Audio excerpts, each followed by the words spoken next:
I'm Angela here at the 2018 Canadian Science Policy Conference.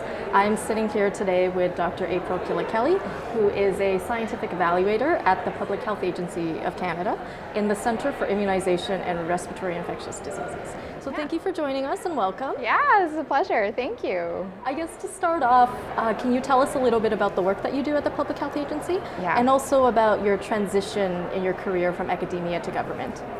So I am a former MITAC Science Policy Fellow, which is a program that takes PhD scientists from academia into the government. And it's a really great program, and I would highly suggest everyone apply. And my work previous to that was in infectious disease. And so I came into the Canadian Food Inspection Agency by way of this fellowship, and it was as you can imagine, a very different work environment, but I was working with a lot of PhDs and I was working on science, and so it was a natural fit for me. And now over at the Public Health Agency of Canada, I'm working on an infectious disease project that actually directly relates to my postdoctoral work. So it's a really, really good fit. I used to do vaccine design, and now I'm developing a surveillance program on the same pathogen, so it's a really, really good fit. What would you say is unique about your job, and what do you love, but at the same time, what are some challenges that you've had to overcome in your position? So what I love about my job is easy. I really love working for the Public Health Agency of Canada because you can have a direct impact. Your science and your scientific expertise will directly impact the health of Canadians, and in my case, the effect a certain pathogen will have on the Canadian public. So that's something I really enjoy, and it really actually gets me up in the morning. That's awesome. But a challenge is that I'm carving out a new program that's going to link different parts of the agency that hadn't been linked before. So there's no roadmap. There's no one telling me, oh, this is your milestone, this is your deliverable. And so, but I think that's where having a PhD is really useful, because you can be autonomous, you can be entrepreneurial, you can be independent, and you can be creative. And so I think it's really important for someone who has scientific expertise and policy background to be doing this work. So it's a good fit. That's great to keep in mind.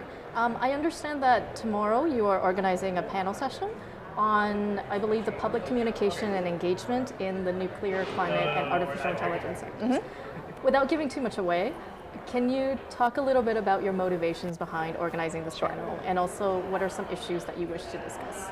Sure. So a key part of this panel is actually risk communication. And this is something that really fascinates me. My background is in infectious disease, but also vaccine development. And I'm really interested in how experts communicate around vaccines, and how non-experts and expert audiences interpret what they're being told about vaccines and what motivates someone to get their flu shot. So did you get your flu shot? I didn't. And I worked on that stuff during my PhD too, so. Well, maybe we'll talk about that later. But this panel will try and unpack risk communication from the context of these different sectors. Artificial intelligence, nuclear energy, climate change, these are all sectors that deal with risk in really different ways. And I wanted to unpack that a little bit in front of a public audience and in front of this audience, because there's a lot of policymakers, a lot of scientists. I think this is a great place to have it. Looking forward to it. So just to end off, what do you think is the greatest value of the CSPC?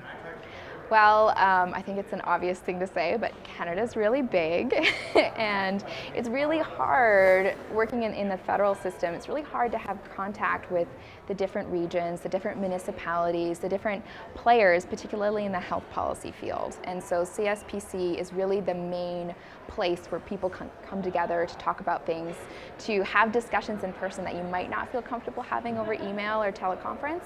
So I think this is a really, really important venue, and I'm looking forward to participating later today. Great. So to end off, for all of our viewers watching at home who might be interested in everything we talked about today, where can you direct them to learn more about your work? Well, obviously the Public Health Agency of Canada website, and Dr. Theresa Tam, the Chief Public Health Officer, just released a statement on substance use that I think is really a really great read, and it's very in-depth, but it's also very accessible. Certainly following the conference hashtag on Twitter is a really great way to figure out what's going on. Nice plug. Yeah. And I'd also recommend looking at the MITAC Science Policy Fellow. If you're PhD student or you have a PhD and you're interested in science policy, it's a great place to start. Great. Thank you so much, Oh, Dr. thank Killikelly. you. It's been a pleasure, and I hope you enjoy the rest of the conference. Thank you. You too.